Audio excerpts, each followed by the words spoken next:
Bonjour à tous, j'espère que vous allez bien. Dans cette vidéo, je vais vous montrer comment soigner la tendinite du poignet. En effet, vous avez été nombreux à me solliciter pour cette thématique. Tout d'abord, il n'est pas évident de vous proposer un traitement universel pour cette pathologie, tout simplement parce qu'au niveau du poignet, on a un passage important de tendons et c'est autant de tendinites potentielles. Et donc, en fonction de l'une ou l'autre des tendinites, eh bien, les traitements ne sont pas tout à fait les mêmes. Toutefois, on a une tendinite qui est plus fréquente que les autres, c'est la tendinite de Kervin et c'est cette tendinite-là que nous allons développer en termes de traitement dans cette vidéo. Afin que vous compreniez bien de quoi il s'agit, eh bien je vous propose une animation. Au niveau de la base de votre pouce, il y a deux tendons, le tendon du court extenseur du pouce et celui du long abducteur du pouce. Ces deux tendons coulissent dans une même gaine et parfois, lors de mouvements répétitifs ou de mauvaise posture, il est possible que ces tendons s'enflamment et deviennent douloureux. Il s'agit de la tendinite de Kervin. Voilà pour cette brève animation qui, je l'espère, vous a permis de situer la tendinite de Kervin et de comprendre son mode d'apparition. Maintenant, nous allons voir quels sont les signes cliniques de ce type de tendinite. Ces signes cliniques sont bien entendu à corréler avec les imageries médicales de type échographie, scanner, etc. Nous avons, lors de la tendinopathie de Kervin, des douleurs au niveau de la base du pouce qui peuvent irradier au niveau de l'avant-bras. Parfois, nous avons des tuméfactions, c'est-à-dire une zone rouge, gonflée, chaude au niveau de la zone de la tendinopathie. Et nous avons un test qui est positif et que vous pouvez réaliser chez vous à la maison. C'est le test de Fenkelsen, si je ne me trompe pas dans la prononciation. Et pour réaliser ce test, il suffit de venir saisir votre pouce avec vos doigts et d'effectuer une inclinaison ulnaire. Si cette inclinaison ulnaire génère une douleur au niveau des deux tendons qu'on a vu précédemment dans l'animation, il est possible que vous ayez ce type de tendinite, la tendinopathie de Kervin. Mais c'est vraiment la corrélation de cet ensemble des signes cliniques et également des imageries que vous avez peut-être réalisées. Voilà pour la description de la tendinopathie de Kervin. Maintenant que vous savez peut-être que vous avez ce type de tendinite, qu'est-ce qu'on fait? La première étape, elle va consister à analyser quel geste est responsable de votre tendinopathie. Ça peut être un geste professionnel, par exemple les caissières qui effectuent des mouvements de pronation, supination de façon répétitive, et ça peut être également un geste sportif, par exemple dans le milieu du tennis, du golf, etc. C'est vraiment important d'isoler le mouvement qui est responsable de votre tendinopathie pour pouvoir ensuite vous mettre correctement au repos. Et justement, c'est une étape importante, le repos. Il faut que vous ayez une période de repos qui va permettre à votre tendon, à vos tendons, de bien cicatriser. Cette période de repos, elle consiste à éviter les gestes qui sont responsables de votre tendinopathie. Ça peut être le geste sportif ou le geste professionnel. Pour favoriser cette période de repos, vous pouvez porter également une attelle. L'avantage de l'attelle, c'est qu'elle va vous éviter d'aller dans les mouvements potentiellement dangereux pour vous au niveau de vos tendons et elle va placer également vos tendons dans une position de confort, ce qui va optimiser la cicatrisation et la diminution de l'inflammation.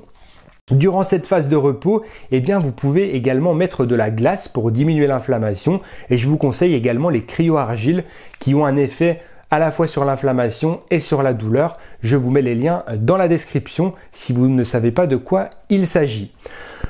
Ensuite, il va falloir effectuer des manœuvres au niveau de votre poignet, de votre bras, des manœuvres de massage pour détendre les tissus, redonner de la mobilité et favoriser la cicatrisation du tendon.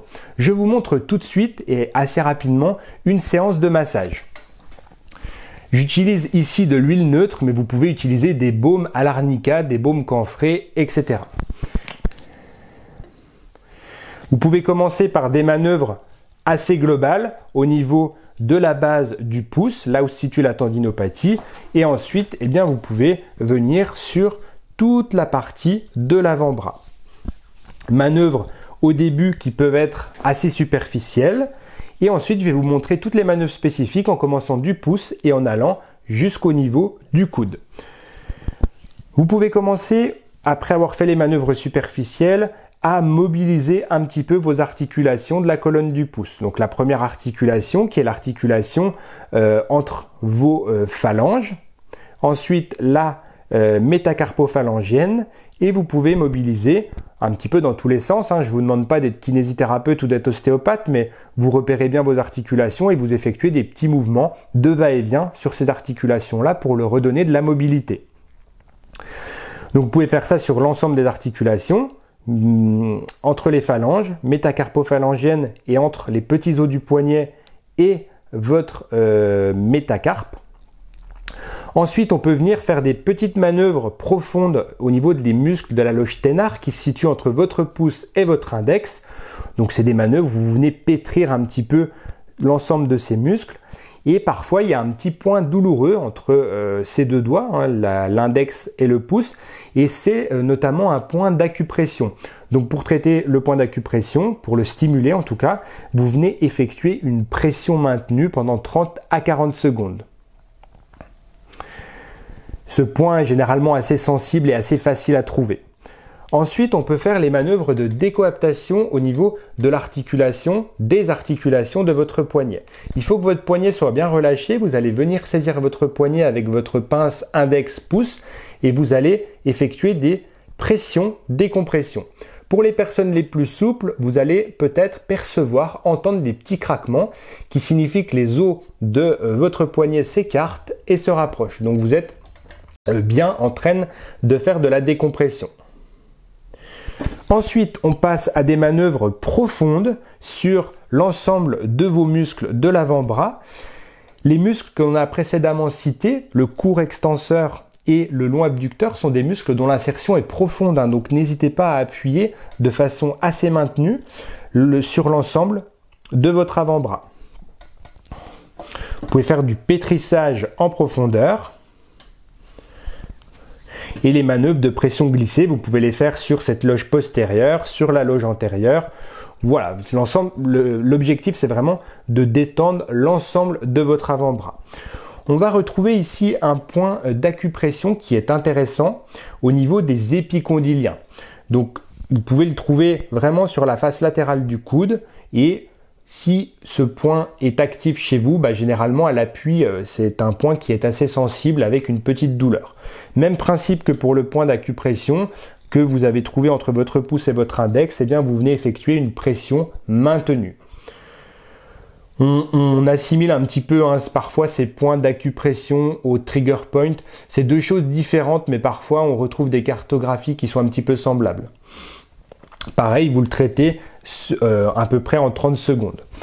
Il y a une manœuvre qui est intéressante puisque dans le type de tendinopathie, de Kervin notamment, on suppose que le radius va avoir tendance à être ascensionné. Je ne vais pas complexifier la vidéo en rentrant dans des détails explicatifs. Si vous voulez en savoir un petit peu plus, vous n'hésitez pas à me poser des questions dans les commentaires de la vidéo. Mais globalement, on a un muscle ici, le rond pronateur, qui serait trop tonique et qui amènerait votre radius à être ascensionné. Et cette ascension du radius favoriserait grandement l'apparition de la tendinopathie de Kervin. Donc vous pouvez venir saisir votre radius, peut-être avant de mettre l'huile de massage, parce que c'est un petit peu plus compliqué d'effectuer la manœuvre. Donc avant de commencer le massage, je vous conseille de faire la manipulation que je suis en train de vous montrer. Vous venez saisir votre radius, donc c'est l'os de l'avant-bras. Vous venez bien fixer votre coude sur la table et vous effectuez des manœuvres de traction vers l'extérieur. Et vous relâchez. Et vous pouvez effectuer une quinzaine de tractions de votre radius. Alors c'est sûr, c'est beaucoup moins efficace qu'avec un thérapeute parce que là, vous êtes en train de vous contracter un petit peu de partout au moment où vous faites la traction, mais ça permet quand même déjà d'avoir un effet qui peut être intéressant.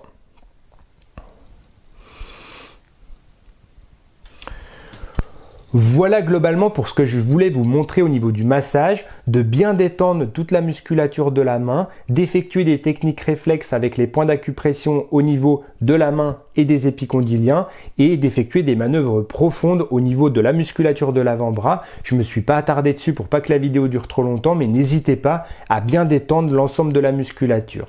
Une fois qu'on a effectué le massage, il y a les étirements qui vont être intéressants à effectuer. Les étirements, on va en revenir un petit peu à l'explication que je vous ai précédemment citée. Et on va étirer le rond pronateur, qui est un muscle, comme je vous l'ai dit, qui part de l'intérieur du coude et qui vient sur la partie supérieure du radius et qui permet, comme son nom l'indique, de faire de la pronation. Donc nous, on va les tirer en supination et en extension. Donc on effectue une extension de coude, une extension de poignet. On est bien en supination, c'est-à-dire que la main regarde bien vers le plafond et on va amener le poignet en extension, le coude en extension et on maintient. Ce qui peut être intéressant d'effectuer pour contribuer à détendre ce muscle, c'est des petits contractés relâchés. C'est-à-dire que vous allez rechercher tout doucement à fléchir votre coude et votre poignet, à effectuer un peu de pronation, c'est-à-dire comme si vous vouliez ramener la main sur la table, et vous relâchez et vous accentuez dans un deuxième temps l'étirement que vous étiez en train de réaliser. Vous effectuez un contracté, donc le contracté c'est un contracté statique, il n'y a pas de mouvement, et ensuite vous relâchez et vous augmentez l'intensité de votre étirement. Ces techniques permettent de décontracturer le muscle. Voilà pour le massage qui permet de détendre l'ensemble du bras, les techniques d'étirement qui permettent de détendre le muscle entre guillemets responsable de la tendinite de Kervin. Et ce muscle, le rond pronateur, c'est les études qui montrent qu'il peut dans certains cas être responsable de l'apparition de la tendinite. Et dans un troisième temps, on va effectuer du renforcement musculaire. Alors pour faire le renforcement musculaire, vous prenez une bouteille d'eau, ça fait très bien l'affaire, et on va effectuer du renforcement en 3 étapes. L'objectif du renforcement, ça va être d'équilibrer le système musculaire de l'avant-bras, de détendre les muscles qui ont la tendinopathie et ça va permettre globalement de favoriser la cicatrisation de vos tendons. On commence en saisissant la bouteille à pleine main et ensuite on va effectuer des contractions concentriques des muscles antagonistes, c'est-à-dire qu'on ne va pas travailler les muscles qui ont la tendinopathie, mais les muscles opposés, pour rééquilibrer le système musculaire. On effectue des mouvements comme ceci, bras tendus, où on va chercher à amener le bouchon de la bouteille vers l'avant et vers le dehors. Donc on fait des inclinaisons de poignet. Le fait de contracter les muscles antagonistes permet de renforcer ces muscles qui sont souvent trop faibles et va permettre également de faire relâcher les muscles où on a la tendinopathie. C'est un phénomène qui est bien connu, c'est ce que l'on appelle l'inhibition réciproque de Sherrington. Le fait de contracter les muscles opposés permet aux autres muscles de se relâcher. Et nous, c'est ce qu'on recherche à faire, à relâcher les muscles qui ont la tendinopathie puisqu'ils sont trop tendus. Deuxième temps, on va passer la bouteille de cette façon-là, c'est-à-dire qu'on ramène la main en supination et on va effectuer un tout petit peu d'extension au niveau de votre main. De cette manière-là, on est dans une contraction statique de votre avant-bras et on va également être dans une position d'étirement du rond pronateur. Donc on vient compléter l'exercice qu'on a préalablement réalisé lors des étirements musculaires. Et troisième phase, on revient dans une position neutre. Donc, je vous ai montré un cycle. Le cycle, c'était contraction, phase 1. Phase 2, on vient effectuer la phase d'étirement. Et après, on peut revenir dans cette position-là. Donc là, on est vraiment dans ces 3 phases-là que vous pouvez enchaîner sur plusieurs cycles. Voilà pour le traitement que je voulais vous proposer sur la tendinopathie de Kervin. Respectez du mieux que vous pouvez l'ensemble de ces phases, la phase de repos qui est vraiment indispensable dans ce type de tendinopathie-là parce que la majeure partie du temps, elle est due à des sursollicitations, mouvements répétitifs ou mauvaise posture.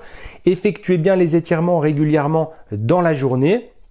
Dès que vous avez un moment, eh bien vous effectuez votre étirement. Je vous ai pas dit, mais c'est à peu près 3 fois 15 secondes.